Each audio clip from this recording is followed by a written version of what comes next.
দর্শক আসসালামু আলাইকুম। আমাদের সকল বন্ধু বান্ধব মিলে আমাদের কোম্পানি থেকে আমাদেরকে পিকনিকের ব্যবস্থা করছে ফ্যান্টাস্টিক কিংডম। সেখানে আমাদের কোম্পানির সকল স্টাফ মিলে আমরা পিকনিকে গেলাম। দেখেন সেখানে আমরা ফ্যান্টাস্টিক কিংডমের সুইমিং পুলের ভিতর সবাই মিলে কি সুন্দর ড্যান্স করতেছি, আনন্দ উল্লাস হচ্ছে। মানুষ ভ্রমণ পিপাসী হওয়া উচিত। ঘরে বসে থাকলে মন ভালো লাগে না, কাজে মন বসে না। তখন যদি আমরা একটু আনন্দ উল্লাস করি, একটু ঘোরাঘুরি করি, আমাদের মনটা ভালো হয়ে যাবে। দেখেন আমরা বন্ধুবান্ধব সবাই মিলে ঘুরতে গেলাম। ড্যান্সের সাথে সাথে আমরা এখন পানির ভিতরে নাচতে আছি। দেখেন আমার এক বন্ধু কি করে, উপরে আমাদের আরও ভাই বেরাদার আছে, তারা ঝর্ণার পানিতে একাকার হয়ে গেছে। ড্যান্স করতে করতে অনেকে ক্লান্ত হয়ে গেছে, ড্যান্স করতেছে। কেউ একজনে যে পানিতে নামলো, এখন আরেকজনের ঘাড়ে উঠে তারপরে দেখেন কি মজা গেল, তারে পানির ভিতরে চুবান দিল।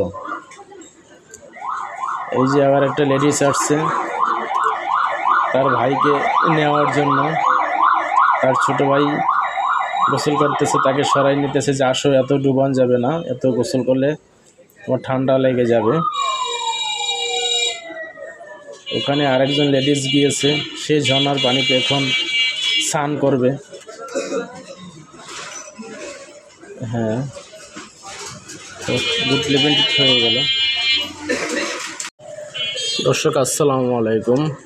আমাদের সকল বন্ধু বান্ধব মিলে আমাদের কোম্পানি থেকে আমাদেরকে পিকনিকের ব্যবস্থা করছে ফ্যান্টাস্টিক কিংডম। সেখানে আমাদের কোম্পানির সকল স্টাফ মিলে আমরা পিকনিকে গেলাম। দেখেন সেখানে আমরা ফ্যান্টাস্টিক কিংডমের সুইমিং পুলের ভিতর সবাই মিলে কি সুন্দর ড্যান্স করতেছি, আনন্দ উল্লাস হচ্ছে।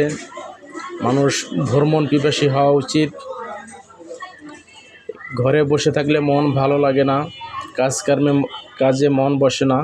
তখন যদি আমরা একটু আনন্দ উল্লাস করি, একটু ঘোরাঘুরি করি, আমাদের মনটা ভালো হয়ে যাবে। দেখেন আমরা বন্ধুবান্ধব সবাই মিলে ঘুরতে গেলাম। ড্যান্সের সাথে সাথে আমরা এখন পানির ভিতরে নাচতে আছি। দেখেন আমার এক বন্ধু কি করে,